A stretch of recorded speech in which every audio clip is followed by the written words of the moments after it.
সম্মানিত ভিউয়ার্স, এটা একটি 56 ইঞ্চি সিলিং ফ্যান। এটা কি ঘষা হচ্ছে আসলে, এটার কয়েলের সমস্যা ছিল, কয়েল রিপেয়ারিং করা হয়েছে। এখন এটাকে ঘষে সিরিজ কাগজ মেরে এখন এটাকে ফিটিং করবে।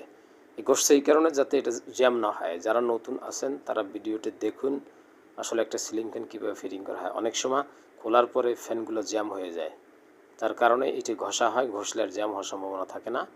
তো ভিডিওটি দেখুন এবং সবাইকে দেখার সুযোগ করে দিন।